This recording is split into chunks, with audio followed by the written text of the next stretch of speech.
Well, today is World AIDS Day, and local health officials have planned a series of events to mark the day along with STI Awareness Week. With us this morning in the studio are Carolina Ferreira, who is with the Cayman Islands Red Cross, and Margaret Miko, who is from the Cayman AIDS Foundation, to give us all the details on some of the activities that are taking place this week. Good morning, ladies, and welcome. Thank you. Good morning. Thank you both for being here. Margaret, I'm going to start with you as a member of the Cayman AIDS Foundation to give us the details on the theme for World AIDS Day today. Yes, it's equal access for all and human rights. So that is what we're looking at now as we're moving through this disease. What are we doing locally to educate the people of the Cayman Islands, as well as going into schools to prevent HIV/AIDS? What we do is we do outreach to the vulnerable populations. We work with people that are in treatment, people coming out of the system, to try to make sure that they have the best education and update, because this is such a dynamic illness, so that we really want to stay on top of it around the educational aspects. All right. Now, Carolina, I know that the Cayman Red Cross is very much involved with educating against HIV/AIDS and the stigma that surrounds it, and there are various campaigns that I believe last year you launched a new one. Yes, I did. Let's talk a little bit about this campaign and what you're doing. Well, we've been doing several campaigns since I think about 2003, 2004, and it's basically trying to get the community involved in everything that we do. So the latest one that we launched was actually launched this June, and the idea was to broaden the entire scope of the work that we do and really start talking about sex and sexuality in a much healthier way.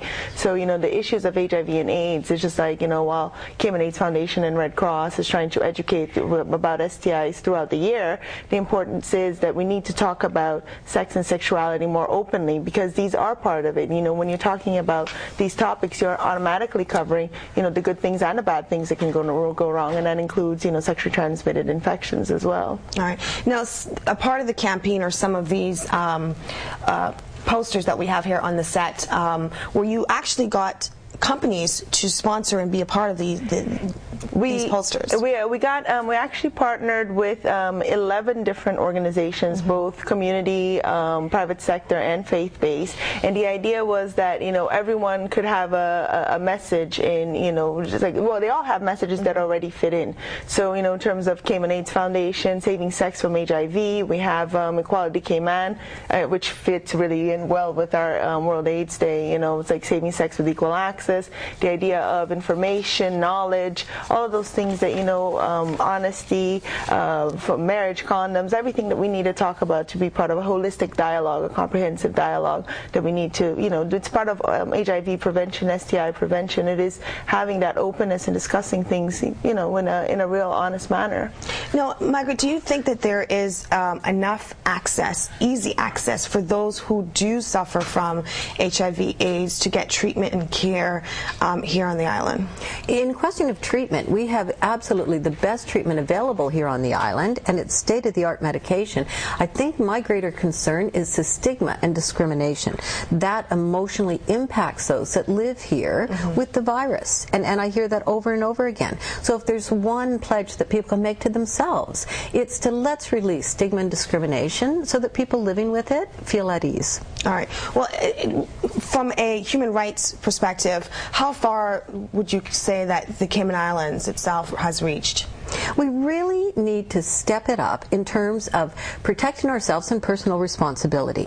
I mean, I think that's really something that I'm hoping people are going to embrace. Rather than looking at the blame or where this disease might have come from, we're just focusing on let's take personal responsibility and let's protect, and with that will come even further human rights. All right. Now, this week there are several activities that are taking place, as well as free screenings. Let's talk a little bit about when these are taking place and how people can, or how protective people can feel to be able to go in and have this done.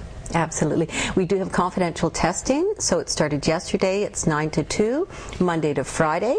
There has been word that there's concern around confidentiality, so I'm assuring the public it is confidential. You will not, your information is contained where it needs to be contained, and so if that is a reason to not get tested, we can put that one to rest. And we're having a candlelight vigil today.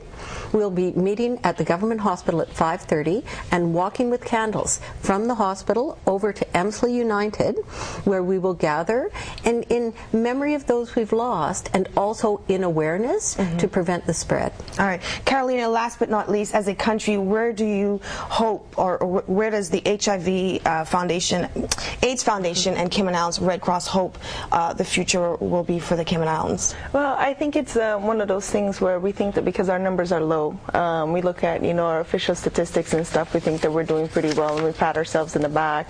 And the reality is that every country now has a high incidence of HIV, once had a low incidence the way that we have. So we can't wait for us to start, like I've been saying before, losing our accountants, losing our lawyers, losing our teachers, for us to really get moving on this. We have an opportunity. It's a very small window of opportunity. It's starting to close in on us if we're really realistic about it, and we need to just be more proactive. Everyone needs to get involved. Everyone, it's this idea that HIV education is for the young people. It's not just for the young people.